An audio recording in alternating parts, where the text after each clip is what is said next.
This is the I Read Comic Books podcast, the very best podcast for regular comic book fans. I'm your host, Mike Rapin, and joining me this week, Jean Grey and her clone, who also has Jean's memories, Kara Szymborski. Hi.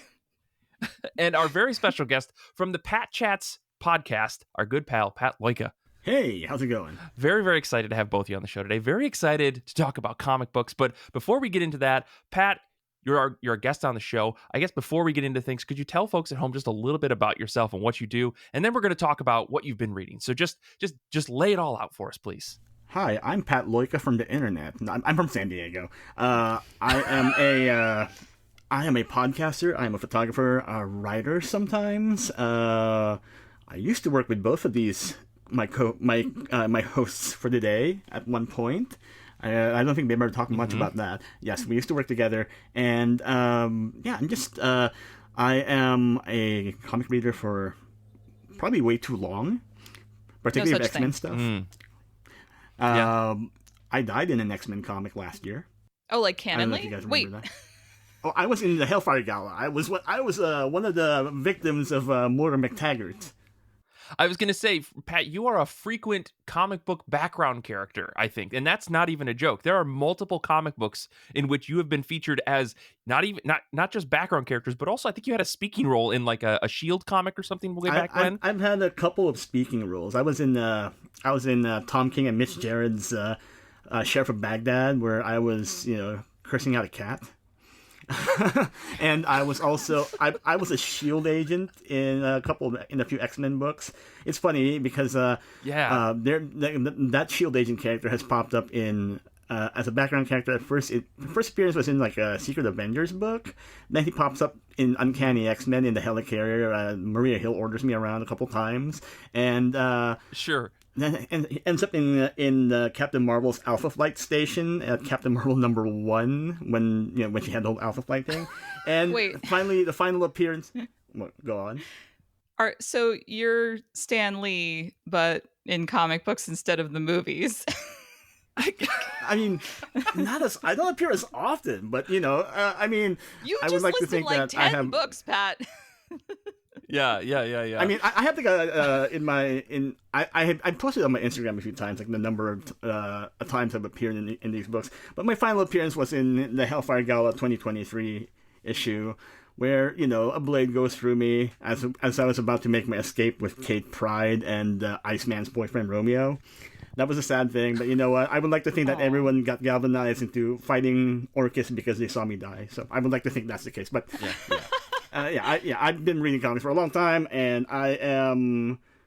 I've been really big on the internet at a few points in time, but whatever. Yeah, that's me. I'm Pat. Hello. But whatever, it's fine. I'm famous. Don't worry about it. I don't want to downplay it, but it's pretty funny to follow you on Instagram and see like how much you have been in the comic book space without like maybe being like a nonstop recognizable name, right? Like because I think like you've said, you've gone big quote unquote on the internet in a few cases, in that you take photos for people where like in cosplay that is like used widely by massive publications. I mean, you put out a huge art book at one point. Like you've been in around the comic space for so long. It's like you are a staple, but it's one of those invisible staples, like a really good letterer, right? Like, yeah. I mean, everyone knows your work, but no one knows that it's actually there, right? Yeah, it's one of those like I don't want to distract from the actual people who do the actual good work. Like I do photography, and that's fun. I do I've done a lot of like photojournalism for various like comic news outlets and stuff, and I've also, of course, I do the cosplay photography stuff. That's something that came in later on, just because I thought I used to draw for a while, and I was dealing with a bad case of carpal tunnel, so I got into photography, and I figured I can create I can create like I can tell stories through images using photos. So that's kind of how I kind of focus on the cosplay photography stuff, and I make, unfortunately, the whole process is painstaking, because you guys have seen my work. It's lot exquisite. Of editing and Photoshop. Yeah, there's a lot of work, and it takes a long time to do, but I'm really happy with it, because it's in a way, it's something, it's kind of like a nice little tribute to the comic art that I love. So yeah. I forget, have some of your photos ended up on variant covers for different comic books? No, that's like a that would be a bucket list thing. I would love for any of my stuff to be used for covers, because I feel like some of them could work. Yeah. I mean, not to toot my own horn, but you can see the work. You can say, okay, that works. That looks like a cover. Like I've done homages to various covers in my time. So I was gonna say, yeah, That's probably what I'm thinking yeah. of it. I think exactly. That's what I was thinking too, because I feel like plenty of the work that I've seen of yours has been like homages to very famous covers, specifically featuring characters like Jean Grey and Emma Frost and stuff. Do you have any favorite X-Men that maybe you want to talk about, or maybe we can save that? We're gonna have a big X-Men conversation later. But I guess. But speaking of comics, how about we dive in? I'll ask you the 2 legally mandated questions that I ask on every single episode of the show, which is how have you been? How have comic books been? Tell us something that you've been reading, Pat. I've been good, and I think comics have been great. I've been enjoying a lot of comics recently, particularly what I'm going to talk about today. I'm going to talk about Uncanny Valley #1 from Boom, and it's written by Tony Fleecs, art by Dave Wachter, letters by Pat Brousseau. The editor is John Moisen, and the story is basically, it starts off like a very mundane, like coming of age type of story. You got kids, getting in trouble in school and all that stuff, and then these crows started showing up, but they're drawn in a very different art style from the rest of the comic, from the rest of the characters. Like they look very cartoony, and then the main character Oliver, he's trying to figure out, he doesn't know who his dad is, and he's trying to figure out everything about himself, and he loves watching cartoons. And all of a sudden, those crows show up again, and he's trying to make an escape, and something happens in the book. Do you guys care if are spoilers a thing here, or I don't remember? Well, I mean, spoiler warning, I guess, to talk about the first issue. This is a fairly new comic, so, use the chapters in your podcast player of choice to skip ahead if you don't want to hear any spoilers. So, okay, we're going to spoiler territory now, because I can't really talk about it without spoiling it. So, okay, he tries to make his escape, and his grandpa blasts through the door with a shotgun, but his grandpa is a cartoon. He looks like he's basically like Elmer Fudd or Yosemite Sam. He has like a big shotgun. He's drawn like a Looney Tunes character, and Nice. And they're interacting, and it's very reminiscent of Who Framed Roger Rabbit. And as this whole thing starts to unfold, Oliver, that effect in cartoons or in Looney Tunes or whatever, where they're trying to run and then like their legs kind of look like wheels now. Yes. Or it's he has that happen. He runs through the door, and then and his shape, he runs through the wall, and then there's like the cutout shape of him through the wall goes through, and it's hilarious, and you're just like, what the hell is going on? And then you realize, oh yeah, he's half cartoon. And and the crows start, and everything's real, but they all look like cartoons. It's like Roger Rabbit, but taken to a very different extreme, and it's really fun. And Space Jam. I'm very curious to see where it goes. It looks like it's a lot of fun. Yeah, I remember seeing this book. I actually picked up a copy of this at the local comic shop, and I had read through it a little bit. I was really intrigued about the idea of doing a comic book that is supposed to feature comic book characters, which are drawn, and then cartoon characters, which are also drawn, but like the style is so drastically different. Like I think there is this clear line that Dave Wachter takes between like what is real and what is like the Looney Tunes style thing. It's like it's flexing 2 different types of art styles in one book, which is just super impressive. This book is gorgeous looking on the inside. Danny in the chat is saying like Uncanny Valley rules. I mean, like this book looks like a lot of fun. I really can't wait to read more of it. Yeah, it's fantastic. I've known Dave for a long time. Dave and Tony actually are longtime friends, and for as long as I've known them, I know they've been. I watch him kind of go through the whole thing, breaking into comics, and it's really cool to see them kind of finally come together and do something. And I never expected this to be the actual thing that they're gonna do, but I'm really happy with it because it's such a great use of both of their talents. And Dave is such a talented draftsman. Like he does all kinds of cool stuff. If you've ever seen his commissions, you can tell he's very versatile with a lot of different art styles. So yeah, seeing him do this, it's just perfect, and I highly recommend it. It's been a hot minute since I've heard the word draftsman be used to describe somebody's work. Say more things about that. I really like your use of that word right there. Well, yeah, I mean, as someone who used to be an artist, you just kind of get used to using that. Having known Dave for a long time and seeing how he works, it's he's very, very meticulous and very careful with how he does his stuff. So he's definitely a draftsman. Gotcha. Interesting. Well, I have so many questions that aren't related to anything regarding comics. But before I get into that, I guess we should move on and talk about another thing, which I feel like is going to be an entire different can of worms, which is Kara's book.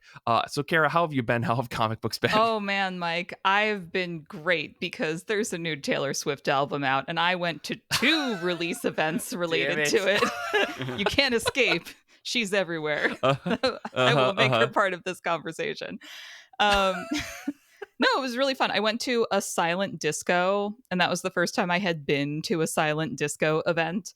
And let me tell you, I liked it a lot more than I thought I was going to. So, like, the silent disco concept is you go to a dance space and everyone's wearing a set of headphones and dancing, but there's like different music choices that you can choose from, so you can be like grooving to a different song than the person next to you.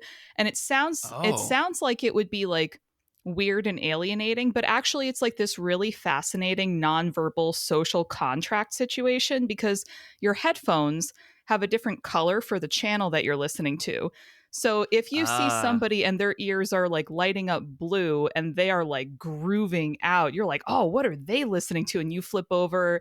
Like one of the there was like a Taylor Swift dedicated channel, which like the majority of people were listening to on and off, but then like there were a few other channels, and sometimes everyone would kind of switch over to the other channel if something was happening. Like at one point, one of the other channels was playing "I've Had the Time of My Life," and 2 people started doing like a bad recreation of the Dirty Dancing song dance. And so all of a sudden, everyone's listening to the same channel, like forming a giant circle around the people who are like pretending to do the lift by standing on top of a chair. It was great. So, but all again, like nonverbal. And just like following what the crowd is doing. I took videos of everyone belting along to Taylor Swift's Cruel Summer because that's like her most beltable anthem at this point. But like, It was a delight. I enjoyed it. Comics related. Mike and I were previously on Pat's show, the Pat Chat. And we were talking about Jonathan Hickman because I had recently said on this show that I was a Hickman hater, and Pat really likes Jonathan Hickman's work. So he was like, wait. Do me a favor and read Jonathan Hickman's Fantastic Four, and then you can decide if you're a Hickman hater. So in honor of Pat being on our show today, I did read the first 2 volumes of Jonathan Hickman's Fantastic Four run. I have thoughts. I didn't hate it. I will tell you I didn't hate it, but I have so many thoughts. So I dare you to try to keep it succinct, please. I will keep it succinct. I'm not Nick, I promise. So it starts with Dark Reign, Fantastic Four, issues 1 through 5. I found a Reddit thread that had like Hickman's preferred reading order, which like right there, I'm like, man, there's so many. What do you mean you did like 6 different series and you have to know the this is why people hate comics anyway. So I really liked Dark Reign. I really liked Dark Reign because it felt like a self-contained story that could have gone somewhere else. I liked it a lot more than I liked, is it Hoxpox, the one that I keep forgetting that I read? Yeah. Okay. Yeah. So, which was also supposed to be a self-contained story that led to something else, but I just got frustrated with that one. This one, I was on board. I was like, hell yeah, we're doing alternate dimensions folding together. You're seeing members of the Fantastic Four in all these different Marvel universes fighting together in a continuously ongoing team up, and none of them are questioning it and they're just going with it. And at the same time, you're seeing Reed Richards have like a megalomaniacal moment where he's like, I am the solution to the universe's problems.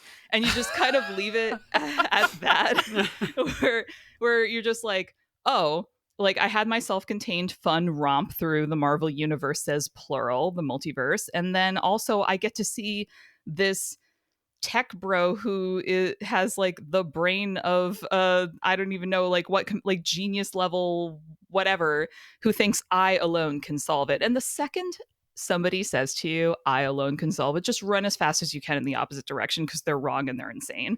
So I just so then leading into I decided to read like one more volume, which was the Fantastic Four number 570 to 574, to be like, okay, I've seen the setup. Let me go into like the main continuity and see where he goes from here.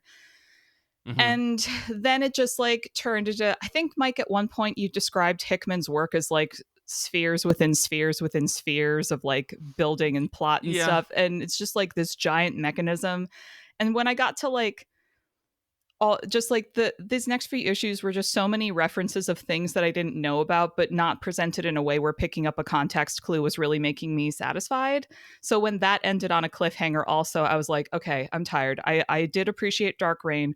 I have questions about the Reed and Sue children. They're like, at one point, one of them is specifically mentioned to be 3 years old, but they're both talking like adults. So I guess the word we'd use is precocious, but they're geniuses. And the girl one is like smarter than Reed, even though she's 3.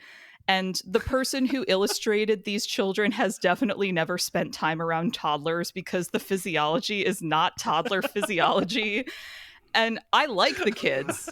I really like the kids, but I was shocked by a moment where the boy one points toy guns at cops and like doesn't immediately get shot. And I was just like, this is terrible. It is terrible that in 2024, my reaction is, why is this child not dead? And that's like, for so many reasons, that's a messed up reaction to have. But like, wow, this was not from this decade. So right. That is my succinct summation. I didn't hate it. I don't want to keep reading it. Be so proud of me for doing this. I commend you for trying. Thank you. I'm sad that you do not feel like you want to read anymore, because it's just the beginning. I guess it gets even better. But like I said, I respect that. I am sad though. Like I said, that you're thinking of not continuing it, because I think throughout the entire run, the real stuff actually kicks in, much later on. And you sound like me. You sound like me talking about Sarah J. Maas's work. It's like anyone reading A Court of Thorns and Roses is like, you have to read the garbage one to get to the good ones, but you have to commit to, like, I told one of my friends to read that series, and like 3 books in, she was like, Kara, this still sucks. I'm like, yeah, you're not at the good one yet. I'm sorry. It's the 5th book. Keep going. But like, so I understand where you're coming from, Pat, and I respect this. And perhaps there will be a day where I say, oh, Pat might be right. I should keep going. But that day is not precisely today. Is that fair? That's okay, and that's okay. Yeah, I mean, not everything works for everybody, and I totally understand. Yeah. So it's all good. But I appreciate that you tried, and hopefully you'll give it. You'll continue on. I did try, and you know what I will say? I will no longer refer to myself as a Hickman hater. I am neutral about Jonathan Hickman. All right? I know Mike's making a face. He's like, "Oh my god, it happened." It's progress. Progress is good. Yeah. Yes. See, this just makes me even more encouraged to read this series. I've actually never read this run. Like, I've read so many other Hickman books, and I have not read this one. It's so funny because I've read all the other stuff that came off of the hype of this book, right? So like, he did this book, which led into all of his Avengers stuff, which led into, everything that he did at Marvel for a minute. I was reading his East of West book, which is why I was initially interested in his work over at Marvel, but I never read this run. So and I think it was mostly because it was so daunting to figure out what I needed to read. Now that we live in 2024, I can potentially go find a reading list, even though Marvel Unlimited's app is a hellish place to try to navigate to find anything. Nonetheless, I will find a way, I think, now. And this is just as encouraging, because everything that you said right now makes me go, oh yeah, this is dumb, but I think I'm gonna love every single second of it. So I'm very excited. I think this is the nudge that I needed to actually sit down and read it. I'm posting the list in the chat. I'm posting the Hickman approved reading order in the chat, so we can all take a look at it and be like, why Marvel? Why 6 different series to tell one story? That's the thing. The thing about Marvel, especially in the 2000s, like the number of rebooting, and like there's something that happens in the story which kind of makes them reboot this particular storyline. But I didn't really see the need for it. Like it becomes 2 books after a certain event happens in the story. So technically, it's not a crossover event. But so the FF stories that he wrote. I was like looking in Hoopla, and those were the first ones that came up. And I'm just going to say it. On one of those covers, Sue Storm looks like Taylor Swift. So, I'm just going to keep bringing it back, gang. This is my theme today. There's only one pop star in the Marvel Universe, and it's Dazzler, okay? I mean, if you believe certain rumors, they could be one and the same. But whatever. Okay, before we even try to unpack that potential rumor, let me talk about a book that I've been reading. Well, this week I read Ain't No Grave #1 by Scotty Young, Jorge Corona, Jean-Francois Biliot did colors, and Nate Picos, who did letters. This is from Image Comics. It costs $5.99 for a 40-page comic book. Fortunately, Image sent this over to us as a comp, so thank you so much, Image, for that. We really appreciate it, because this was a cool little book that I don't know if I would have picked up otherwise. But its story is basically about a woman who is on a journey far out into the unknown of a desert. And why? Where is she going? We don't really know until the final pages of this book. Honestly, I don't even want to spoil this, because you really should just read it, because the end had me going, oh, this is the coolest concept ever. I feel like I've been reading / seeing other stories that are kind of in this similar vein, but I feel the way that Scotty Young and Jorge Corona kind of developed this story about this woman who was just like traveling out into the desert to do something that we don't know until the final pages is maybe one of the coolest things I've seen in a while. Like all of the various speed metal sounding like chugging was happening in my hand in the final pages, because it's a very, very cool, like super dark but really interesting ending. It's a mini series. I think it's going to be 5 issues long. Has some very nice and spooky vibes. That could be the art. Like Jorge Corona's art is like very moody. Kind of reminds me a lot of what the work that was happening on Strange Academy. The artist for that book, whose name is escaping, I think it's Huberto Ramos. Yes. It has a very similar vibe. Like the colors, I will say, like Biliot's colors are incredible. Like they add just this layer of emotionality to pages that need it to in such a way that I was like floored, totally hooked on to every single character that is referenced in flashback throughout this book. I'm despite the price tag, I think this is like a really, really good start to a miniseries.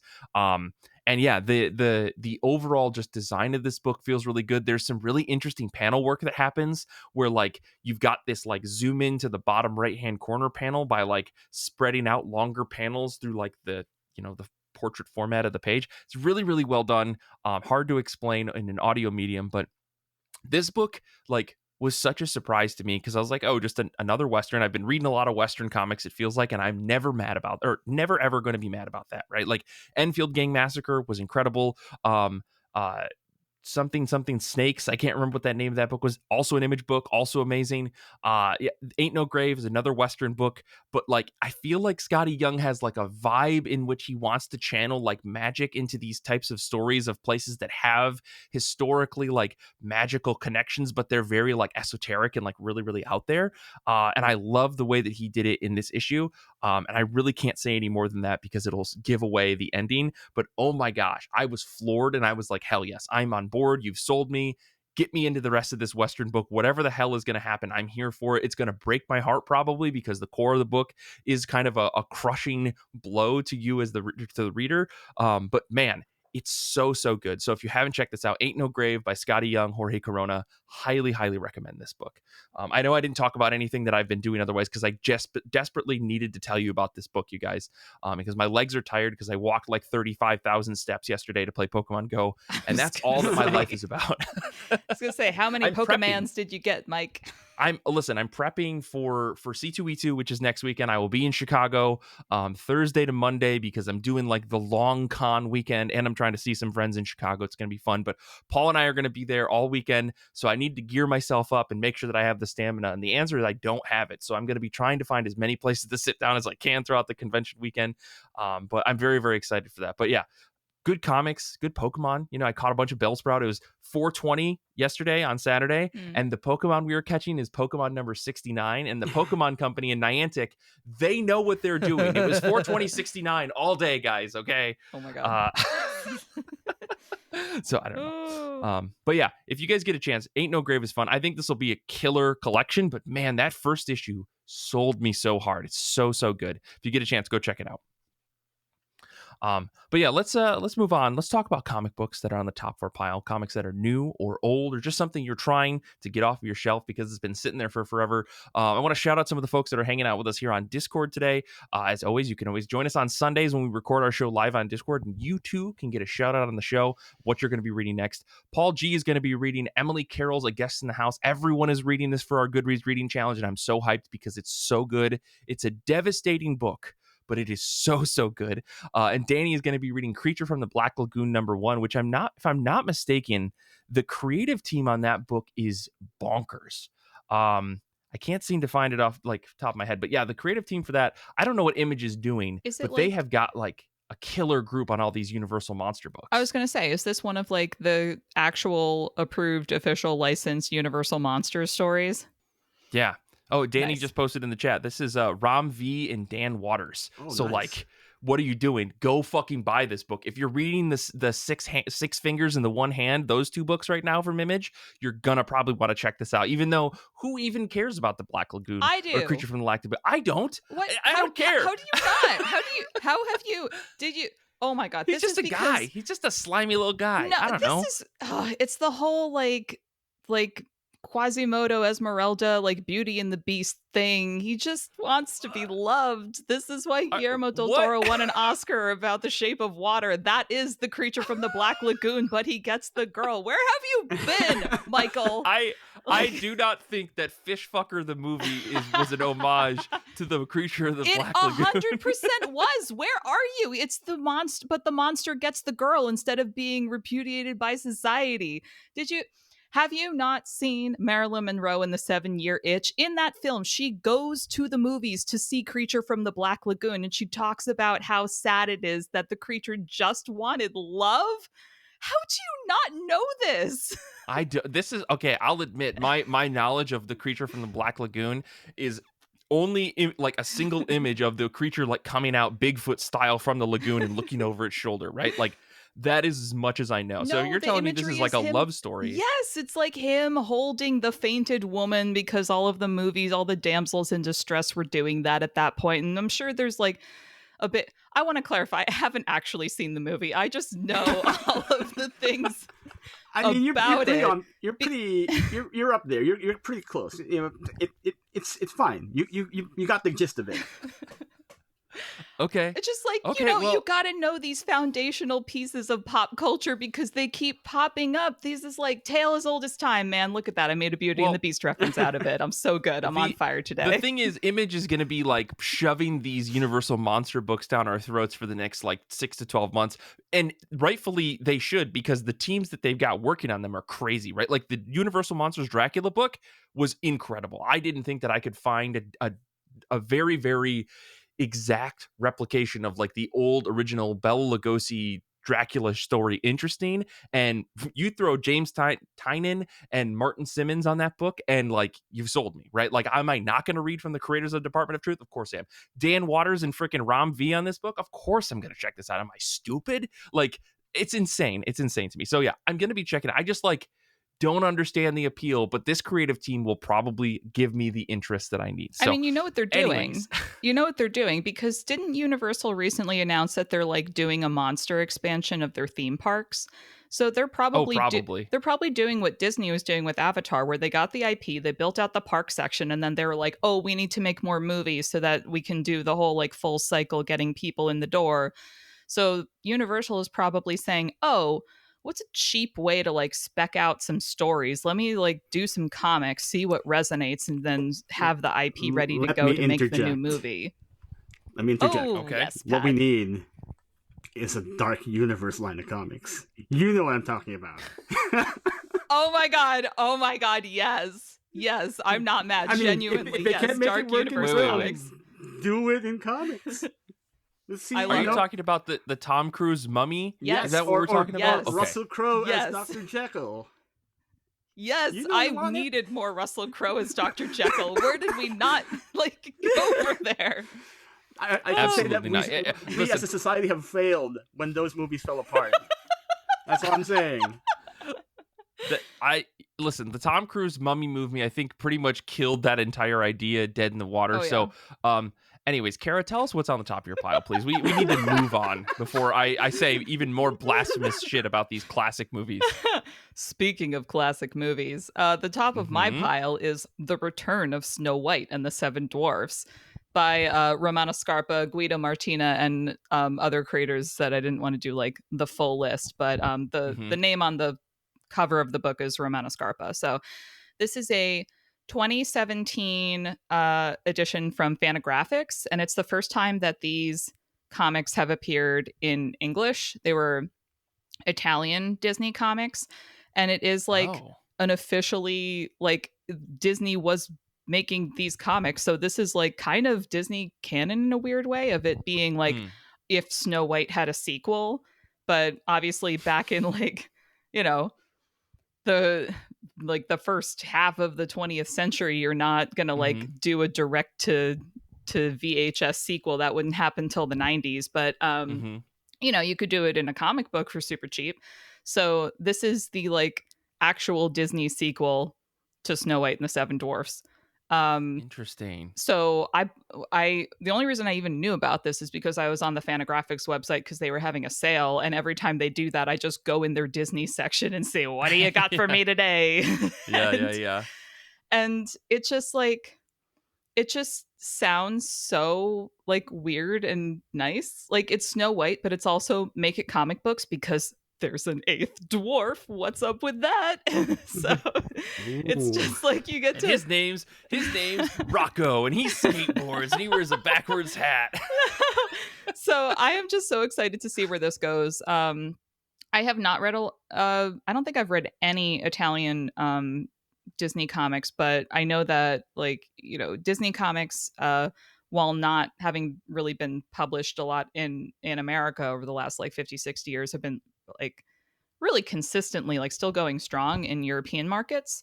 So very interested to see where this goes. When I was younger, I didn't like Snow White as a character in the Disney film, and I think like 90% of that, if I'm being really honest, is about her voice, because they chose a very like high-pitched voice that was like the vocal aesthetic of 1930s starlets, but doesn't translate like any like past anything in World War II. You're just like, oh, actually no.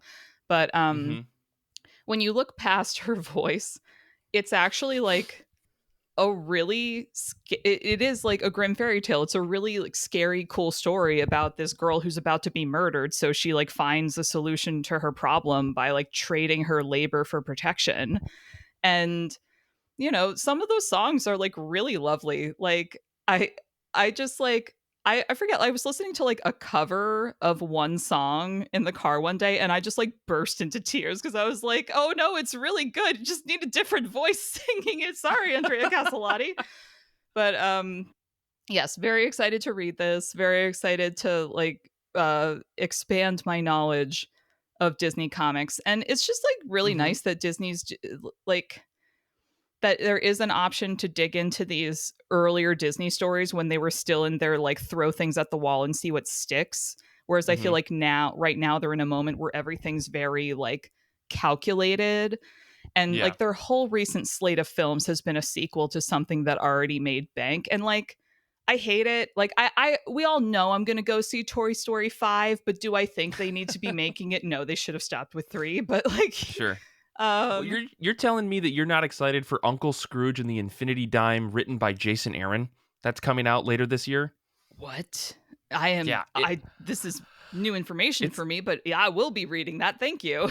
It's coming out in June. It's like Marvel. It's one of Marvel's first publishings of like the Donald Duck or the Duck family in a very long time. That's not through like a children's imprint. It's actually going to be published through Marvel Comics. So it's very interesting. Hell yeah. But yeah, the covers are absurd for this book. Mostly just like the main cover is insane. It's just Scrooge McDuck with like a giant portal to Asgard behind him, and there's money all over the floor. Like, it's like, why? I don't know.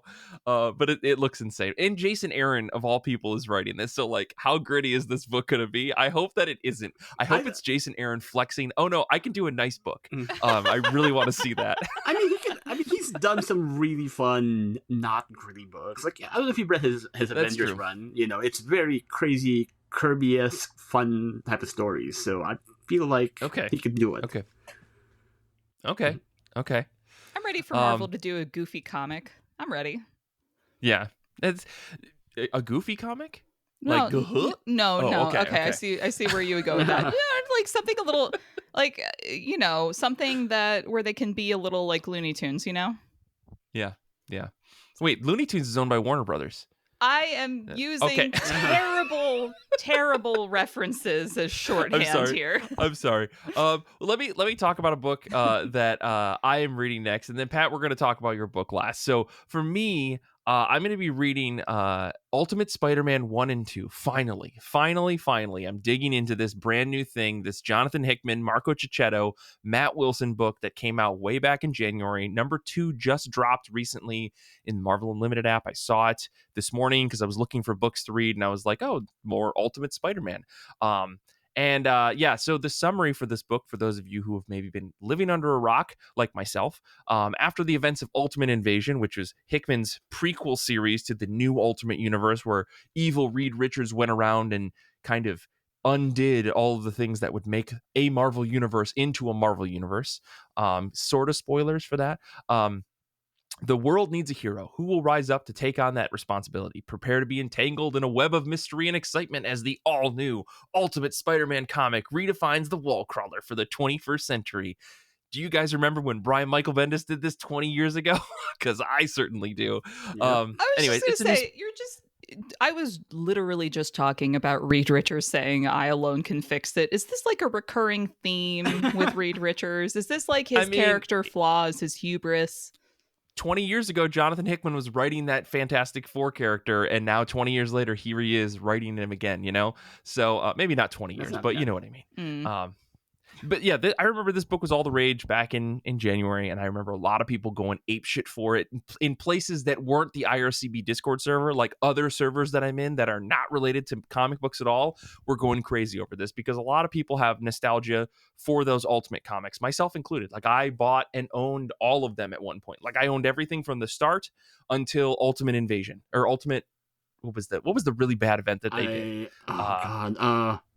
The one where Magneto really bad event, Mike. I'm trying to remember what it's called. Like, I tried to forget that story happened. Ultimatum. Oh God. Oh yeah, no. Ultimatum is the one that I'm thinking of. No.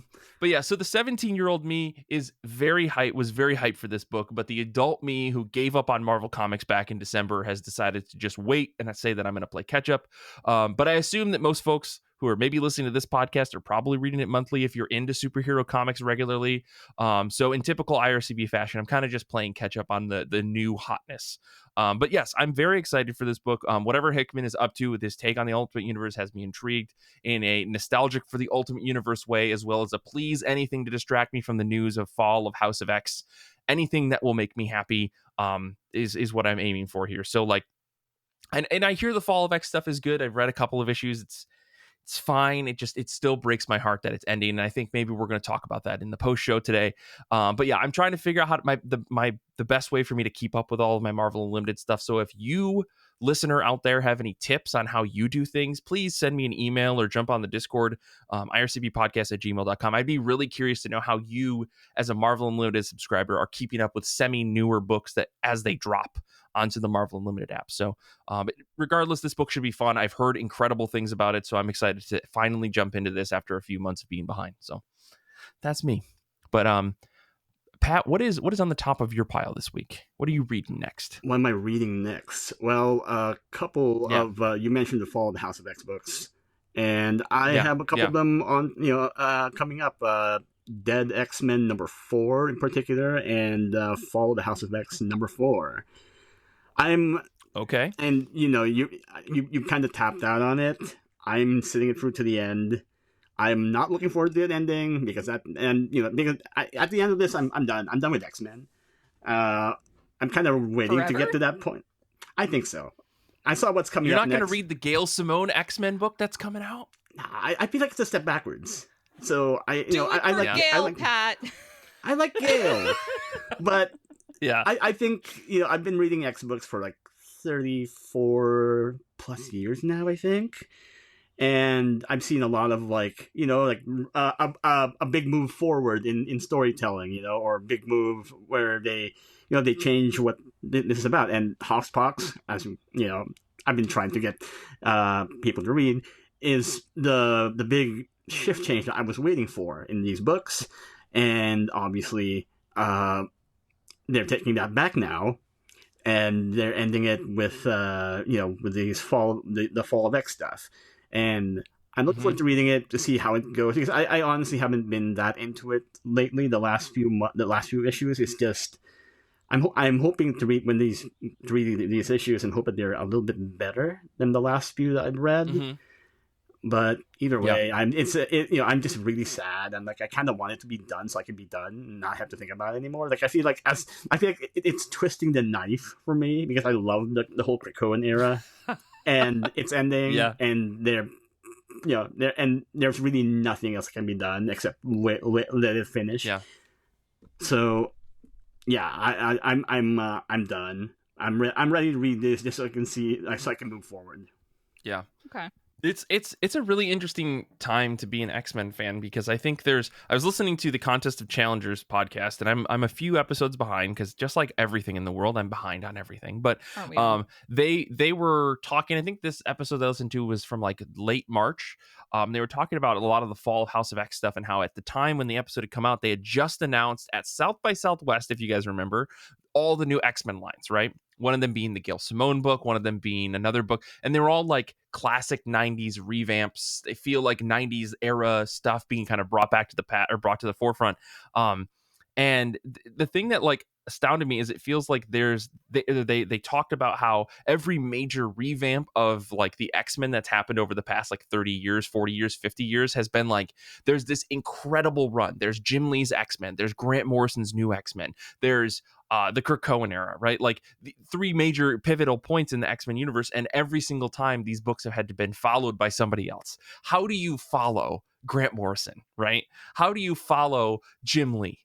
Jim Lee's X-Men. It's nearly impossible. So there is kind of this ebb and flow that we have to deal with. But as longtime X-Men fans, we, I think, have seen that new X-Men can be followed by something interesting. House of M happens after new X-Men. Totally changes the game. Who follows Brian Michael Bendis after that, right? We've had some slump eras, let's be completely real. But this Fall of X things feels like a back to status quo that is only happening because Marvel needs the X-Men to line up in a certain way so that when they introduce them in the Marvel Cinematic Universe, they can make it make sense.